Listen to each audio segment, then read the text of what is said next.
ngir jàppale seen chaîne bi di Sen Xibaar Info bu leen fàtte abonné wu ak like seen vidéo yi ñu leen jagleel Sen Xibaar Info l'information en temps réel.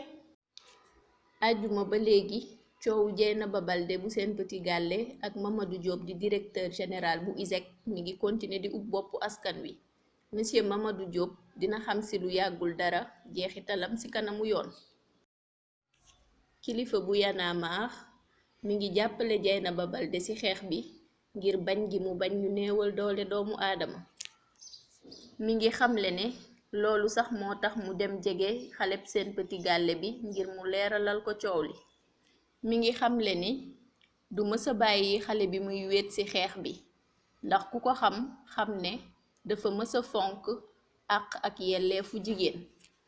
mi ngi xamle ni avocat bi yor dossier bi di maître Clédor Ly du nit kuy dugg ci caaxaan moo tax moom mu bëgg ñëw indi wàllam ci xeex bi. mi ngi jeexal ay kàddoom di xamle ne yàlla ku màgg la te li muy def nii àtte dëgg rekk moo tax mu di ko def.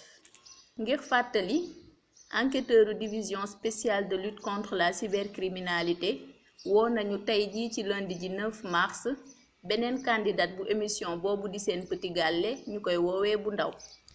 ñaari fan yi di ñëw dina nekk lu am solo pour directeur généralu ISEG bii di Mamadou Diop di xamle ne def na 15 millions pour toppatoo Dieynaba Balde bi koy jiiñ ëmb boobule sax moom Mamadou Diop gàmbul da ko bañ ba tëdd ci suuf. ngir ñu ko layool ci àtte ba directeur généralu ISEG bi jël na ñaari avocat di maître Moussa Sarr ak maître Alassane Cissé. Seynabou Diop pour Sen Xibaar Info.